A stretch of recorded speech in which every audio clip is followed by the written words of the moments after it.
They say stories were once kept by the gods, hidden in the heavens, unreachable by man, until one tiny creature dared to steal them, not a lion, not a warrior, but a spider. His name was Anansi. Across West Africa and the Caribbean, one name echoes through generations: Anansi, the trickster spider, clever, sly, and endlessly mischievous. But Anansi is more than a character in bedtime tales. He is the origin of storytelling itself. In Ashanti legend, he is the one who stole stories from the sky god, and in doing so, gave them to us. This is not just a tale of a spider, it's the story of how words, wisdom, and wonder came to live among humans. Anansi comes from the Ashanti people of Ghana.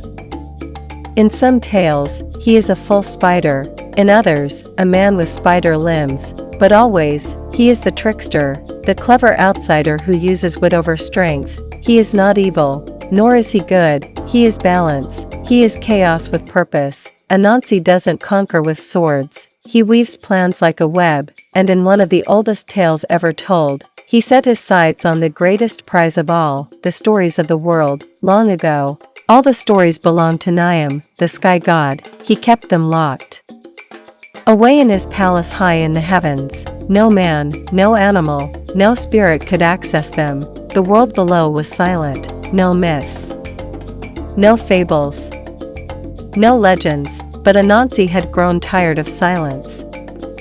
He climbed his silken thread to the sky and approached Niam. "I wish to buy your stories," Anansi said. Niam laughed. "If you want my stories, bring me 3 impossible things: the python who can swallow a man whole, the hornets that sting like fire, and the leopard with teeth like blades."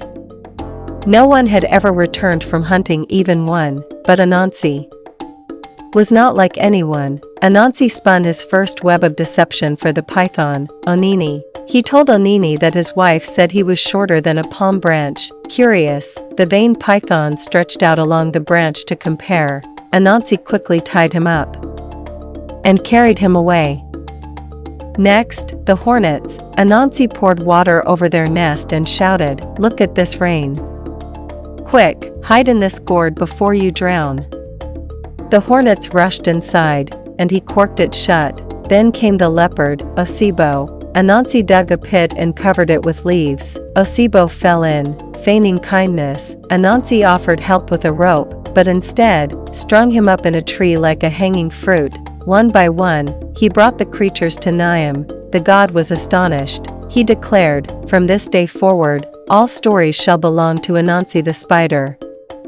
And thus, storytelling was born. But why a spider? Why not a lion?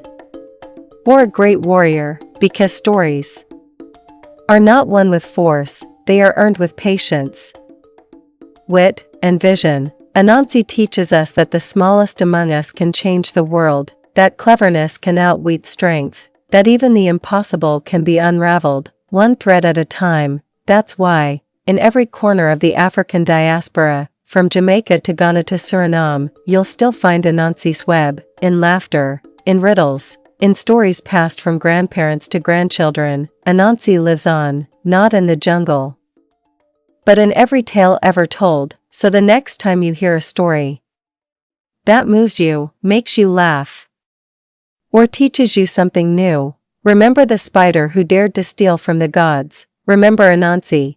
And if this tale spoke to you, share it, pass it on, as it was meant to be. Like, comment, subscribe, because the web of stories is only strong when we spin it together.